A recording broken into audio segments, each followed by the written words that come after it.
क्या आप जानते हैं रामायण के सबसे शक्तिशाली भाइयों बाली और सुग्रीव का जन्म किसी स्त्री की कोख से नहीं बल्कि एक पुरुष की कोख से हुआ था।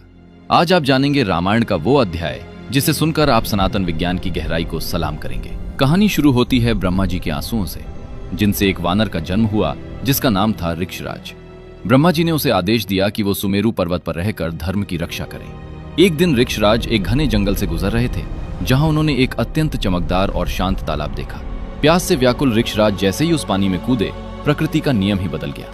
वो तालाब साधारण नहीं था, वो एक मायावी शक्ति से भरा हुआ था। पानी से बाहर निकलते ही वो शक्तिशाली वानर राजा एक ऐसी सुंदर स्त्री में बदल चुका था जिसकी सुंदरता के आगे स्वर्ग की अप्सराएं भी फीकी थीं। उसी समय देवराज इंद्र और सूर्यदेव वहां से गुजर रहे थे।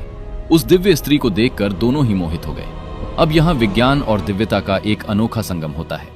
इंद्रदेव की शक्ति जब उस स्त्री के बालों पर पड़ी तो वहां से जन्म हुआ महाबली बाली का, और सूर्यदेव की शक्ति जब उस स्त्री की गर्दन पर पड़ी तो वहां से जन्म हुआ सुग्रीव का। सोचिए, एक ही शरीर जो कुछ देर पहले एक राजा था, अब 2 बच्चों की मां बन चुका था। लेकिन असली चमत्कार तो अभी बाकी था। जैसे ही सुबह हुई, उस स्त्री ने फिर से उस तालाब में डुबकी लगाई और वो वापस राजा ऋक्षराज बन गए। अब राजा के सामने एक बड़ी चुनौती थी। वे पुरुष बन चुके थे, लेकिन उनकी गोद में 2 नन्हे बालक थे। जब वे दोनों बच्चों को लेकर ब्रह्मा जी के पास पहुंचे तो ब्रह्मा जी मुस्कुराए और उन्होंने बताया कि ये बालक साधारण नहीं बल्कि देवताओं के अंश हैं।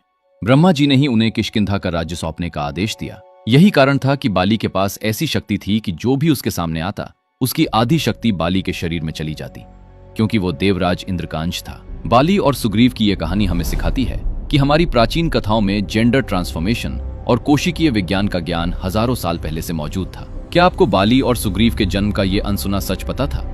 कमेंट्स में अपनी राय दें और जोर से लिखें जय श्री राम।